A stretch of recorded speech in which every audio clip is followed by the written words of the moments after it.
Assalamualaikum warahmatullahi wabarakatuh. Perkenalkan, nama saya Rasmiati, NPM 091058041933, kelas A semester 6. Baiklah, saya akan menjelaskan pertemuan kelima, hukum tata administrasi negara, yaitu yang pertama, pengertian perlindungan hukum bagi rakyat, perlindungan hukum di bidang perdata, dan perlindungan hukum di bidang publik. Yang kedua, menjelaskan tata urutan peraturan perundang-undangan, pembuatan naskah akademik, proses perumusan kebijakan, dan legal drafting.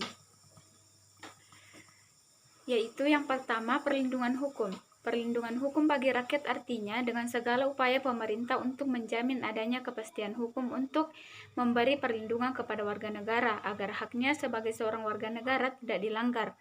Dan bagi yang melanggar akan dapat dikenakan sanksi sesuai peraturan yang ada. Perlindungan hukum di bidang perdata misalnya mengenai warisan. Jadi hukum waris menurut konsepsi hukum perdata barat yang bersumber pada KUHP Perdata merupakan bagian dari hukum harta kekayaan. Oleh karena itu hanyalah hak dan kewajiban yang berwujud harta kekayaan yang merupakan warisan dan yang akan diwariskan. Hak dan kewajiban dalam hukum publik, hak dan kewajiban yang timbul dari kesusilaan dan kesopanan tidak akan diwariskan. Demikian pula halnya dengan hak dan kewajiban yang timbul dari hubungan hukum keluarga, ini juga tidak dapat diwariskan.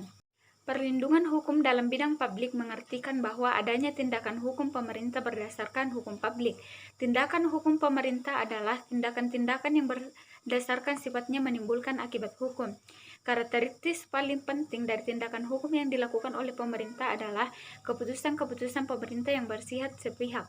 Kemudian tata urutan peraturan perundang-undangan di Indonesia, yakni Undang-Undang Dasar 1945, yang kedua TAP MPR, yang ketiga Undang-Undang atau Peraturan Perundangan Pengganti Undang-Undang atau PP, Perpres, Perda Provinsi, Perda Daerah. Naskah akademik sebagai bagian yang tak terpisahkan dari sebuah pembuatan peraturan perundang-undangan di daerah tidak harus dibuat oleh perguruan tinggi. Naskah akademik adalah naskah yang dapat dipertanggungjawabkan secara ilmiah mengenai konsepsi yang berisi latar belakang, tujuan penyusunan, sasaran yang ingin diwujudkan, dan lingkup jangkauan objek atau arah pengaturan perancangan undang-undang. Naskah akademik dapat dibuat oleh Satuan Kerja Pemerintah Daerah atau SKPD terkait dengan melibatkan tenaga ahli, peneliti, dan perancangan perundang-undangan dengan mengacu kepada lampiran 1 Undang-Undang Nomor 12 Tahun 2011 tentang pembentukan peraturan perundang-undangan mengenai teknik penyusunan naskah akademik.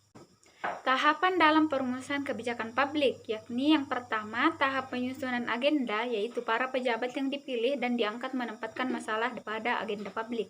Yang kedua, tahap formulasi kebijakan. Yang ketiga, tahap adopsi kebijakan. Yang keempat, tahap implementasi kebijakan. Dan yang kelima, tahap evaluasi kebijakan. Tadi hasil presentasi saya. Billahi fisabilillah, fastabiqul khairat. Assalamualaikum warahmatullahi wabarakatuh.